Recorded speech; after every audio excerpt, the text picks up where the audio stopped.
Moving on to the forehand volley, after we've addressed the backhand, and again, I want to reiterate that when you're working, if you're a pro or a coach working with many players, or even a parent working with a child, or you yourself, spend the quality time on the backhand volley before you move over to the forehand. And I usually always start my practices focusing on some aspect of the backhand volley first.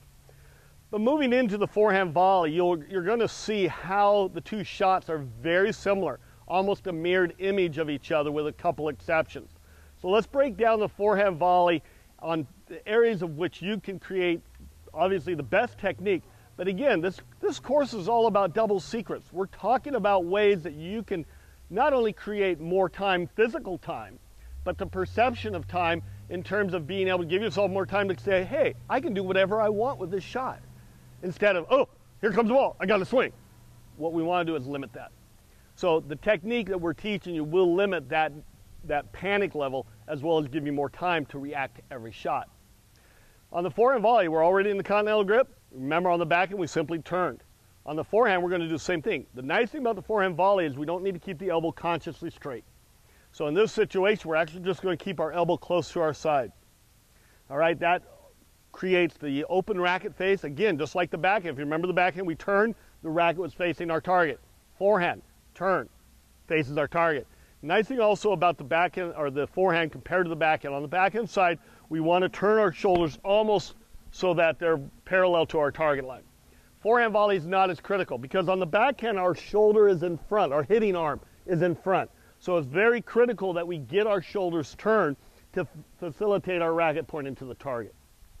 The forehand isn't as critical because it becomes our back shoulder. So we don't need to emphasize that turn as much. So our shoulder may be pointed over here and our racket may be pointed to our target. So it's not as critical. One thing I do like to do is teach towards, I rather err on the side of good. A lot of players will talk about handcuffing their arms so when they do turn their shoulders, they are turned enough, because some players will just stick their racket out. And this is not good because now your swing becomes this angular rotating swing rather than that linear stroke that we talked about so importantly on the backhand. So one of the things you'll want to do is imagine your hands are handcuffed. And so when you do turn, that does help you get that shoulder in the right position. Notice that I'm not directly in line with my target. So even with the idea of the handcuff, we keep our shoulders a little bit more open. The other idea of the handcuff is it helps prevent one thing, and that is to take the racket too far back. Very natural problem for a lot of players is as they turn, they naturally, because they're focusing on an incoming ball, they don't realize the racket is way back here. Another reason why I don't teach the ground stroke first. If the ground stroke was taught first, then that is always going to be their natural inclination. If I teach them this movement first, you're going to see that the backswing element is not a problem. Using the continental grip, this turn facilitates the racket slightly open so we can add a little bit of an underspin or a slicing action on the drive. Our elbow is close to our side. Again, we don't have to worry about keeping the elbow straight in this situation. All we do is turn, set the angle of where we want, whether we want a sharp angle. Again, remember what we did on the backhand? For a sharp angle, we just turned it a little bit. For a bigger down the line or deeper shot, we turn more. For the forehand volley, it's exactly the same. Sharp angle, I turn a little. For a down the line, I turn a little bit more. It's that easy. Then, if you want to really simplify it, all I have to do is find the ball on either side. If I turn and I'm going for an angle volley, I just got to find the ball. All I got to do is move my feet, make the racket, find the ball. It'll angle off to the sharp angle I desire. If I want to drive the ball a little bit more down the line, I can move my body, I can move my arm. There's a lot of ways I can apply good force to the ball without swinging at the ball a lot. Remember my little story about the guy who couldn't get any power on the backhand volley? Same thing goes for the forehand. I see a lot of players, they get their arm way out in front of them, their racket in the eastern grip, the racket at a 90-degree angle to the forearm like this, and they start to reach for the ball. If they haven't hit the ball yet, they have nothing to hit the ball with, except maybe flip the wrist. So again, the continental grip allows for us to have room to apply some desired amount of force to a ball. I can hit the ball hard, or I can hit the ball soft. I have those options. Probably more importantly, if I'm hitting the ball way out here in front of me, look at the distance between this and this. If I turn sideways, you'll see this a bit more. There's the Eastern forehand grip. There's the Continental grip. I've just given myself almost 3 feet of added distance that I can use to track the ball longer, to decide what I want to do with the ball, and whether I want to apply a lot of force, touch, angle, or lob. Moving forward with the forehand volley now, we're going to look at the footwork, the position of the body, and the finish of the shot as well.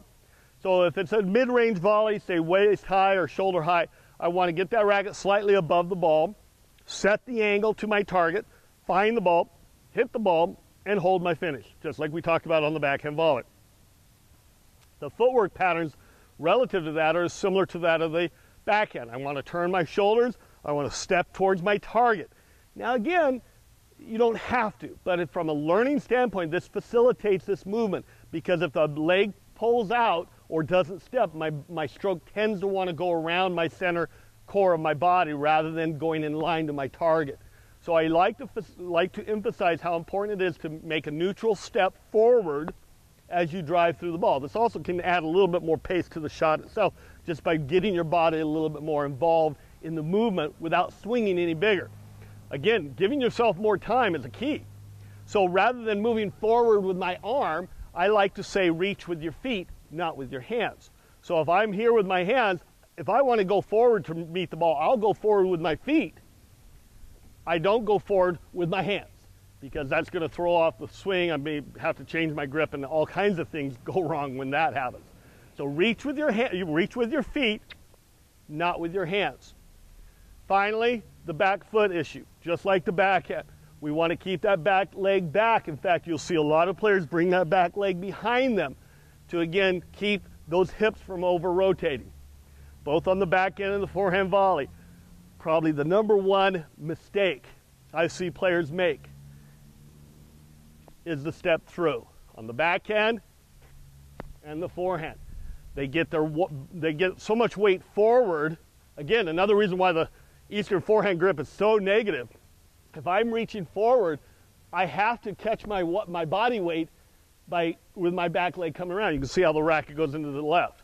If I use a Continental grip, I can move my body and wait for the ball and drive the ball. I've got room to drive the ball without having so much weight that I'm falling forward and having to catch myself with the next step. So when I drive that ball, I want that back leg to stay back. I want to finish the shot with my target, my racket still facing the target. That again is that little governor, that little action that helps keep the shot really pristine, very precise. If I'm swinging and I finish and I hold and I notice my racket's facing over there, I've got issues I'm going to have to deal with. I'm going to have to be very perfect with the timing if that is the type of stroke. But if I set, hold, all I have to do is find the ball.